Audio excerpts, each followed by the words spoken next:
कोलगाव कुंभारवाडी येथे जेवणातील अळंबीतून विषबाधा झाल्याने 9 जण अत्यवस्थ झालेत। जेवणातील अळंबी खाल्ल्याने त्यांना उलटी आणि जुलाब सुरू झाल्याने स्थानिकांनी त्यांना तातडीने सावंतवाडी उपजिल्हा रुग्णालयात दाखल केलं।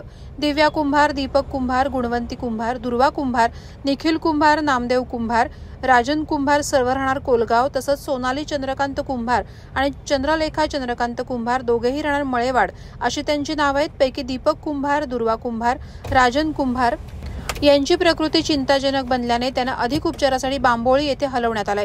उर्वरित 6 जणांवर सावंतवाडी येथे उपचार सुरू आहेत। या घटनेने तालुक्यात खळबळ उडाली आहे। याबाबत अधिक माहिती अशी की कोलगाव कुंभारवाडी येथील कुंभार कुटुंबियांनी आज दुपारी अळंबी जेवण बनवलं होतं।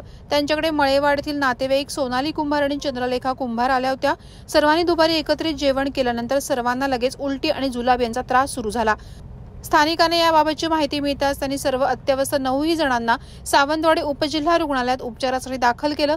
वैद्यकीय अधिकाऱ्यांनी तातडीने उपचार सुरू केले। पैकी दीपक कुंभार, दुर्वा कुंभार आणि राजन कुंभार यांची प्रकृती चिंताजनक बनल्याने त्यांना बांबोळी येथे अधिक उपचारासाठी हलवण्यात आले।